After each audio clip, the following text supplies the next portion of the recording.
Good evening friends. आज जो topic हम लोग डिस्कस करेंगे that is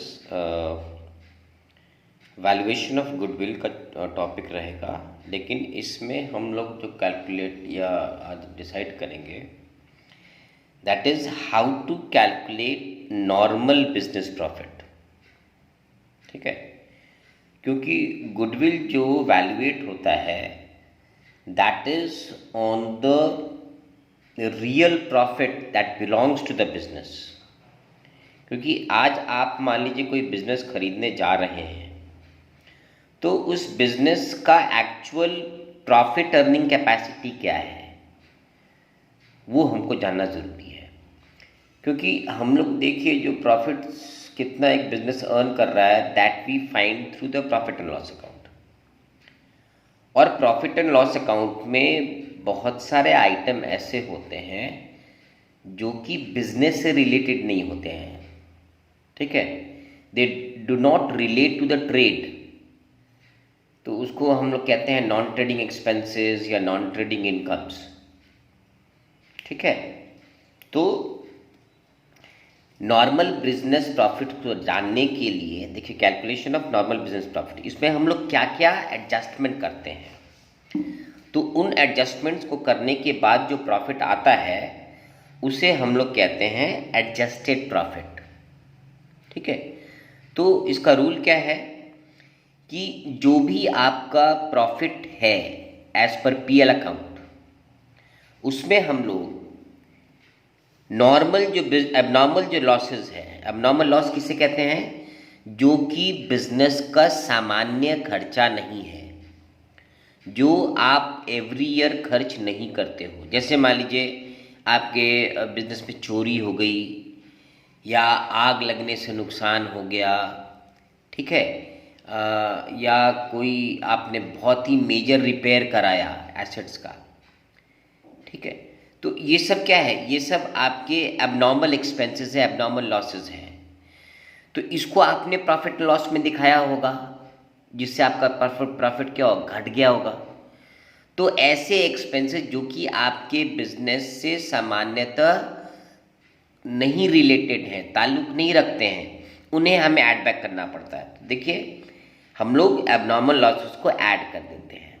what abnormal losses are added to the profits that is shown by the PL account। ठीक है, उसके बाद दूसरा क्या है, over valuation of opening stock. बहुत बार क्या होता है कि जो आपका ओपनिंग स्टॉक होता है उसको हम लोग ज़्यादा वैल्यू में दिखा देते हैं। तो अगर आपका ओपनिंग स्टॉक ओवर वैल्यूड है तो उस ओवर वैल्यूएशन को भी हम लोग ऐड करते हैं। इसका रिवर्स क्या होता है, under valuation of closing stock. अगर क्लोजिंग स्टॉक कम दिखाया गया है तो उसको भी हम लोग लेस ऐड करके दिखाते हैं, क्योंकि उससे क्या होता है, हमारा प्रॉफिट घट गया होता है। क्लियर। और उसके बाद है नॉन रिकरिंग। रिकरिंग मतलब क्या होता है, रिपीटेटिव। जैसे मान लीजिए सैलरी है एम्प्लॉयज़ का, तो ये आप बिजनेस में हर महीने देते हो। ठीक है, तो जिन खर्चों को हमें बार बार करना होता है उसे हम लोग कहते हैं रिकरिंग एक्सपेंसेस। मगर नॉन रिकरिंग मतलब क्या हो गया, जो नॉर्मली बिजनेस का खर्च नहीं है। तो जैसे क्या हो गया, जैसे अभी हमने बताया था तुम्हें, आपने कोई एसेट खरीदा, आपने एक प्लांट खरीदा, तो प्लांट को हम लोग जनरली एसेट्स में दिखाते हैं, मगर किसी कारणवश अगर आपने पीएल अकाउंट में दिखा दिया है तो क्या हो गया, आपका प्रॉफिट घट गया। तो ऐसे एक्सपेंसेस को जो कि हम लोग बिजनेस में पीएल अकाउंट में नहीं दिखाते हैं उन्हें हम कहते हैं नॉन रिकरिंग एक्सपेंसेस। तो ऐसे एक्सपेंसेस को ऐड बैक कर देना पड़ेगा। ठीक है, और कोई ऐसा एसेट आपने खरीदा है जिसको कि आपने पीएल अकाउंट पे शो कर दिया है, तो इन सब चीज़ों को हम लोग को ऐड बैक करना होता है। क्यों ऐड करते हैं हम लोग, so that we can work out the adjusted profit. Adjusted profit निकालने के लिए ऐसे खर्चों को हमने ऐड करना होता है। ठीक है, अब देखिए लेस किसे करते हैं, एबनॉर्मल गेन्स। ऐसा कोई गेन, ऐसा कोई लाभ या मुनाफा जो आपके व्यवसाय से ताल्लुक नहीं रखता हो, which is not related to your business, that needs to be deducted, उसे हम लोगों को घटा देना होता है। जैसे मान लीजिए आपके पास सरप्लस फंड्स थे, आपने उसे किसी इन्वेस्टमेंट में इन्वेस्ट कर दिया है, आपने कोई शेयर खरीदा हुआ है, आपने किसी बॉन्ड्स में पैसा इन्वेस्ट कर दिया है। आपने क्यों इन्वेस्ट किया था? क्योंकि आपको एक्स्ट्रा प्रॉफिट चाहिए था, ठीक है। तो मान लीजिए आपको वहाँ से इंटरेस्ट मिला है या डिविडेंड मिला है, तो उससे आपको क्या प्रॉफिट बढ़ गया होगा, है ना। जो पीएल अकाउंट जो आपका प्रॉफिट शो कर रहा है, उसमें वो डिविडेंड का भी पैसा है, इंटरेस्ट ऑन इन्वेस्टमेंट का भी पैसा है, बट वो जो इनकम है, वो जो आय है, वो आपके बिजनेस से, व्यवसाय से संबंधित नहीं है। तो जो भी मुनाफा, जो भी आय आपके बिजनेस से संबंध नहीं रखता है, उसे हमको माइनस कर देना है, एज सिंपल एज दैट। तो यहाँ पे अब नॉर्मल गेन्स को हम लेस कर देते हैं। अब यहाँ देखो ऊपर में हमने over valuation of opening stock add किया था, तो उसी तरह से अगर ओपनिंग स्टॉक का हमने अंडर वैल्यूएशन किया हुआ, देखिए अंडर वैल्यूएशन ओपनिंग स्टॉक, इसको लेस कर देंगे। उसी तरीके से हमने under valuation of closing stock add किया था, तो यहाँ पे क्या कर रहे हैं, over valuation of closing stock को लेस कर दे रहे हैं, ठीक है। तो जो हम लोग काम ऊपर कर रहे थे ऐड के लिए, वही काम उल्टा में हम लोग रिवर्स में लेस में करेंगे।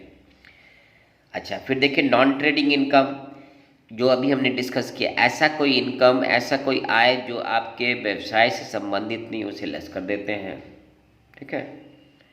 और any revenue expenses which was not shown earlier, बहुत बार क्या होता है कि ऐसे बहुत सारे खर्च होते हैं जो हमने बिजनेस में दिखाया नहीं है, लेकिन अब मैनेजमेंट चाहता है, अब जो प्रबंधन है वो चाहता है कि हमें उन खर्चों को दिखाना है, ठीक है। जैसे मान लीजिए अभी तक आप लोग इंटरेस्ट बिल्डिंग का इंश्योरेंस नहीं दे रहे थे, अब मैनेजमेंट चाहता है कि हमें हम उसको दिखाना है, तो हम उसको दिखाएंगे, क्लियर।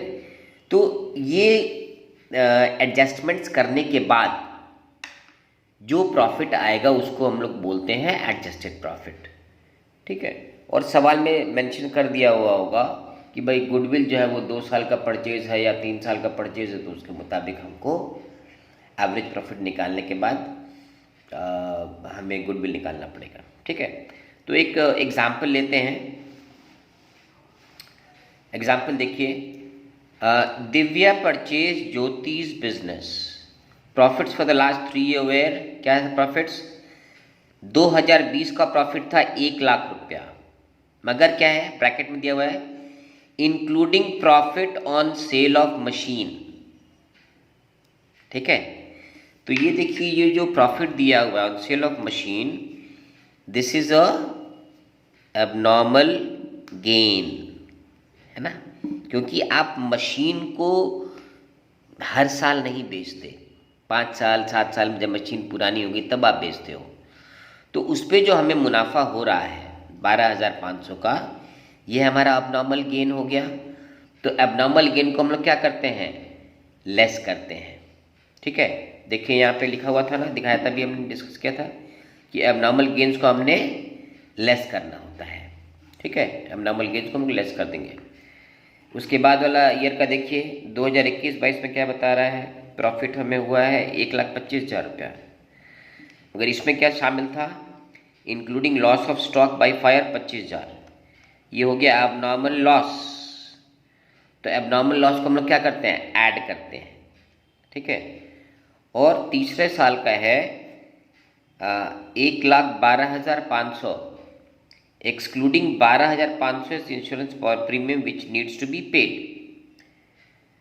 तो इसमें अब हमको इस साल के लिए हमको ये खर्चा दिखाना है, क्लियर। गुडविल क्या बोला है, calculate goodwill on the basis of 2 years average adjusted profit of the last 3 years, clear. तो कैसे सवाल करेंगे, इसके लिए पहले हम कैसा फॉर्मेट बना लेंगे। ये जो फॉर्मेट है, this is done to work out the adjusted profit. Adjusted profit के लिए हम लोग इसको वैसा बनाना होता है। तो कैसे स्टार्ट करेंगे, profit as per profit and loss account. Profit loss account में जो प्रॉफिट दर्शाया गया है पहले उसको लिख लेंगे। तो देखिए 2021 का 1,00,000 रुपये था। देखिए यहाँ पे सवाल में बताया था हमने, है ना,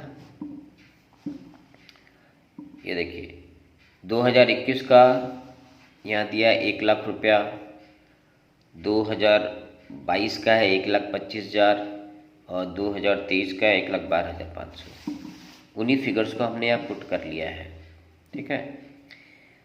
2021 का 1,00,000, 2022 का 1,25,000 और 2023 का 1,12,500। क्लियर। अब देखिए 2021 में शामिल क्या था, profit on sale of machine, है ना। तो ये एबनॉर्मल गेन था, इसलिए हमने इसको माइनस कर लिया, ठीक है। This is your abnormal gain, इसलिए हम इसको माइनस कर रहे हैं 12,500। क्लियर। नेक्स्ट ईयर क्या था, loss of stock by far, ये में था एबनॉर्मल लॉस था, तो इसलिए देखिए हमने यहाँ पे इसको ऐड कर लिए हैं, ठीक है। और इंश्योरेंस प्रीमियम हमारा नॉर्मल एक्सपेंडिचर है, जिसको कि अब हमें दिखाना है। मैंने पहले के सालों में इसे नहीं दिखाया गया था, अब की साल हमें इसे दिखाना है, तो इसलिए देखो इसको हमने यहाँ पे लेस कर दिया है, ठीक है। तो वेरी सिंपल। अब क्या है कि जैसे जैसे फंक्शन हमने दिखाया उसको वैसे कर देंगे। तो हमारा पीएल प्रॉफिट दिखाता था 1,00,000, मगर हमने इसमें ये प्रॉफिट भी ऐड किया हुआ था, तो इसको बाद दे देंगे। इसको बाद दे के जो प्रॉफिट बचेगा ये हमारा रियल बिजनेस प्रॉफिट है, ठीक है ना। यानी ये मेरा बिजनेस का प्रॉफिट है, ये हमारा एबनॉर्मल गेन था, ये मिला के पूरा 1,00,000 था। This is our business profit, ठीक है। This is the adjusted profit, ठीक है। अब देखिए दूसरे साल का प्रॉफिट था 1,25,000, मगर इस साल में क्या हुआ था, एक आग लगी थी, आग से हमारा 25,000 का माल जल गया था। तो ये अगर पीएल अकाउंट में दिखाया गया होगा तो इसको जरूर घटाया गया होगा। अगर ये नहीं दिखाते तो हमारा प्रॉफिट कितना रहता, 1,50,000। तो इसलिए 1,25,000 जो हमारा पीएल अकाउंट दिखा रहा है प्रॉफिट, उसमें ये जो एबनॉर्मल लॉस है उसको हम लोग ऐड बैक कर देंगे। तो हमारा प्रॉफिट, रियल प्रॉफिट कितना था, 1,50,000। अब तीसरे साल का मेरा पीएल अकाउंट प्रॉफिट दिखाता है 1,12,500, मगर आपने यहाँ पे ये खर्च दिखाया नहीं था, तो इसको आप डिडक्ट कर देंगे। अब चूँकि मैनेजमेंट कह रहा है कि नहीं हमको दिखाना है, तो इसलिए इसको माइनस कर देंगे। तो माइनस करने के बाद हमारा बचता है 1,00,000 रुपया। तो सी आफ्टर दीज एडजस्टमेंट्स, ये एडजस्टमेंट्स करने के बाद हमारा जो बैलेंस निकल के आता है, this is our adjusted profit, ठीक है। देखो 20-21 का एडजस्ट प्रॉफिट हो गया 87,500, 21-22 का हो गया 1,50,000 रुपये और 22-23 का हो गया 1,00,000 रुपये, ठीक है। So now the next step is to what, to find out the adjusted average profit. Adjusted average profit, तो क्या करेंगे, तीनों साल का जो प्रॉफिट है उसको ले लेंगे और उसको 3 से डिवाइड कर देंगे। तो 87,500, 1,50,000 और 1,00,000 डिवाइड बाई 3, यानी 3,37,500 बाई 3, यानी जो 1,12,000 आ गया है ये हो गया तुम्हारा एडजस्टेड एवरेज प्रॉफिट, ठीक है। अब गुडविल कितना बोला था, गुडविल बोला है 2 years परचेज, है ना, of average adjusted profit. Clear. तो जितना ईयर का परचेज बोला है उससे हम लोग मल्टीप्लाई कर देंगे 2 को, मैंने एवरेज एडजस्टेड प्रॉफिट को। तो 1,12,500 इंटू 2, यानी the goodwill of the firm is 2,25,000। So this is how you calculate the goodwill of the firm on the basis of average adjusted profit, ठीक है। चलिए एक सवाल और देखते हैं सिमिलर टू दैट। अब इस सवाल में देखिए क्या है, Sumit purchased Amit's business and goodwill was to be valued at the rate of 2 years purchase of 4 years average adjusted profits, है ना। 2 years purchase of 4 years average adjusted profit. तो क्या दिया हुआ है इसमें, 19-20 का जो प्रॉफिट है as per PL account that is 80,000, जिसमें क्या इंक्लूड किया गया है, स्टॉक थेफ्ट 20,000 रुपये का, ठीक है। तो इसको वैसे बना लेंगे यहाँ पे। तो यहाँ पे हम लोग लिखेंगे पर्टिकुलर्स, ठीक है। यहाँ हो जाएगा 19-20, यहाँ हो जाएगा 20-21, यहाँ जाएगा 21-22, यहाँ जाएगा 22-23, ठीक है। अब यहाँ देंगे profit as per PL account, कितना है 19-20 का, देखो 80,000 है, इसका 1,45,000, ठीक है, इसका 1,60,000 और इसका है 2 लाख। क्लियर। तो 19-20 के लिए क्या बोला है, including stock theft. So this is what, this is your abnormal gain, ठीक है, स्टॉक सॉरी एबनॉर्मल लॉस। तो एबनॉर्मल लॉस को हम लोग क्या करते हैं, ऐड करते हैं।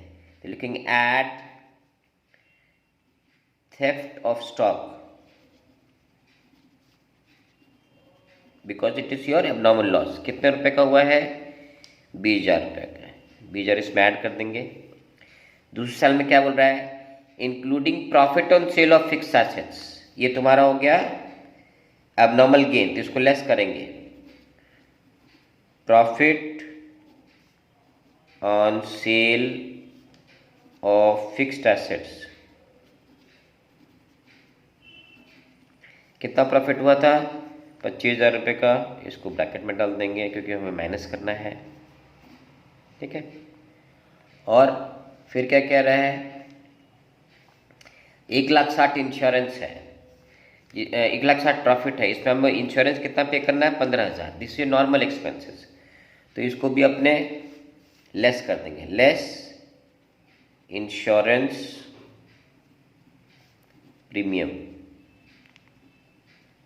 कितना रुपये था, 15,000 रुपये, सॉरी यहाँ पे देखें 15,000, इसको भी ब्रैकेट में कर देंगे, ठीक है। अब इसको बैलेंस कर देना है। तो अब ये एडजस्टेड प्रॉफिट कितना हो जाएगा, 80 में 20,000 जुड़ जाएगा, नहीं 1,00,000 रुपये, ठीक है। 1,45,000 से 25 गया यानी 1,20,000 रुपये, सॉरी इसमें माइनस करना था अपने को, 15,000 इस साल का था ये, 15,000, ठीक है। तीसरे साल का प्रॉफिट हो जाएगा हमारा 1,45,000 रुपया।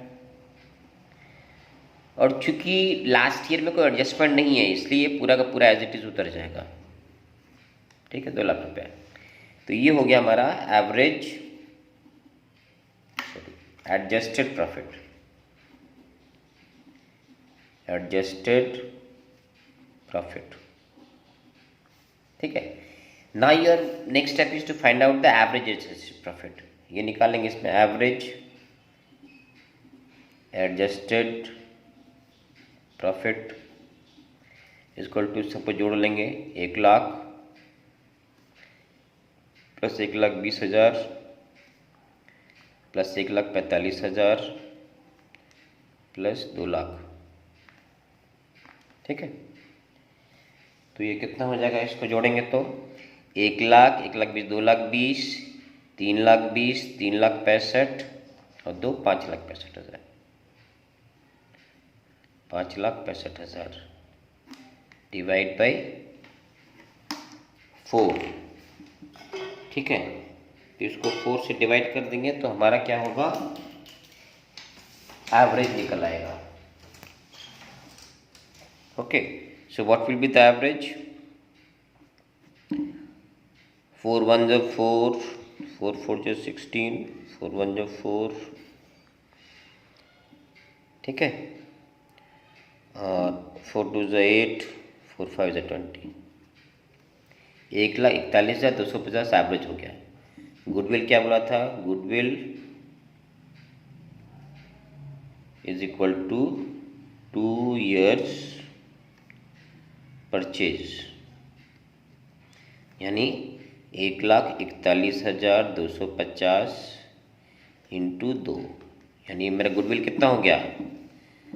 2,82,500। ठीक है। So this is the value of your goodwill. ठीक है। सो दोस्तों ये था goodwill on the basis of simple average profit method and adjusted profit. Next जो वीडियो आएगा वो होगा goodwill on the basis of weighted average profit, ठीक है, as well as adjusted profit. Okay, तो see you tomorrow then, and be happy and fine and work hard for doing a better sums and accounts. ठीक है, thank you and good night.